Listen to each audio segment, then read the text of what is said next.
Hello అండి, అందరికీ welcome to Padma Prasad vlogs. 7 శనివారాల రథంలో 5వ వారం కూడా పూజ ఎటువంటి ఆటంకాలు లేకుండా ప్రశాంతంగా అయిపోయిందండి.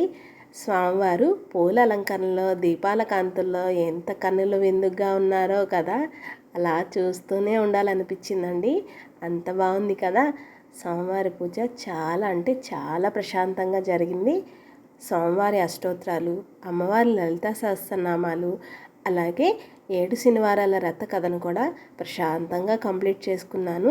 పూజ అయితే చాలా అంటే చాలా బాగా జరిగిందండి. అందులోనూ ఇవాళ సెకండ్ సాటర్డే వచ్చిందేమో, పిల్లలు కూడా ఇంట్లోనే ఉన్నారు స్కూల్ హాలిడే వల్ల. చక్కగా వాళ్ళు కూడా చిన్ని చిన్ని చేతులతో ఈ గోవిందనామాలు బొట్లన్నీ కూడా వాళ్ళే పెట్టారండి. ప్రతి వారం కూడా ఏదో ఒక పూజలో కొంచెం కొంచెం వాళ్ళని కూడా పార్టిసిపేట్ చేస్తూ ఉంటాను, వాళ్ళకి కూడా తెలిసి రావాలి కదా అని. నా పక్కనే కూర్చొని పూజ చక్కగా వాళ్ళు కూడా కథ మొత్తాన్ని కూడా చేతిలో అక్షింతలు పెట్టుకొని ప్రశాంతంగా విన్నారు. మధ్య మధ్యలో చిన్ని చిన్ని డౌట్స్ వస్తే మధ్యలో నన్ను అడుగుతూ ఉంటారు. నేను కథ మధ్యలో మాట్లాడడానికి అస్సలు ఇష్టపడను. ఏదో తప్పదు అంటే తప్ప, లేదంటే అలాగే మౌనంగా కథ వింటూ ఉంటాను. చక్కగా పూజ అయితే ఇలా కంప్లీట్ చేసుకున్నానండి.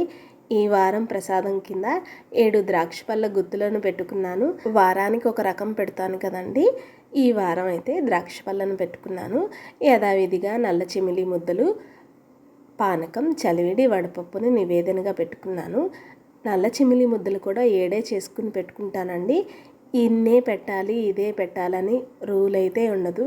ఎవరు వీలుని బట్టి ఇంట్లో పూజ కూడా కంప్లీట్ చేసుకొని, స్వామివారి పూజ చేసుకొని, ఇంట్లో పిల్లలకి ఈయనకి అన్నీ అరేంజ్ చేసేసి ఇక వాడపల్లి వచ్చేసానండి. వాడపల్లిలో కూడా దీపారాధన చేసుకొని స్వామివారిని ఎంత బాగా దర్శనం అయిందో అసలు.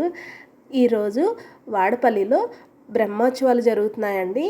13వ సంవత్సరం బ్రహ్మోత్సవాలంట. ఎంత కన్నుల విందుగా ఉందో స్వామివారి అలంకరణ. అసలు నా 2 కళ్ళు చాలలేదు, చూస్తూనే ఉండిపోవాలనిపించిందండి. గుడి ప్రాంగణం అంతా కూడా అంత బాగా జరిగింది అలంకరణ. గుడి లోపలైతే అసలు మాటలే లేవు. చక్కగా యాపిల్ పళ్ళను అన్నీ ఎలాడగడుతూ చిలకలు, రామచిలకలు అలంకరణలు చేస్తూ ఎంత బాగుందో. స్వామివారి దర్శనం కూడా చాలా బాగా జరిగింది. యథావిధిగా 7 ప్రదక్షిణాలు చేసి స్వామివారి దర్శనం చేసుకొని ఇంటికి సాయంత్రం వచ్చి, సాయంత్రం దీపారాధన అండి ఇది. సాయంత్రం ఇవాళ అస్సలు ఓపిక లేదు. పొద్దున్నుండి ఉపవాసం ఉంటానేమో, ఎప్పుడూ ఉంటాను, కానీ ఈరోజు కొంచెం నీరసంగా అనిపించింది. ఇక స్వామివారికి ప్రసాదం కింద పాలు కాసి పెట్టేశాను. అలంకరణ ప్రియుడు కదా, అసలే వడ్డీ కాసులు వాడు. సాయంత్రం దీపారాధన కూడా చేశాక స్వామివారిని చూస్తే ఉదయం కన్నా నాకు సాయంత్రమే స్వామివారి నిండుగా అనిపించినట్టు అనిపించింది.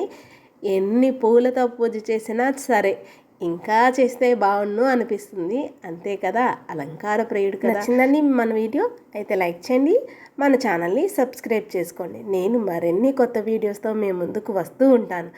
నాతో పాటు మీ అందరికీ కూడా అంత మంచి జరగాలని మనస్ఫూర్తిగా కోరుకుంటాను. ఉంటాను మరి.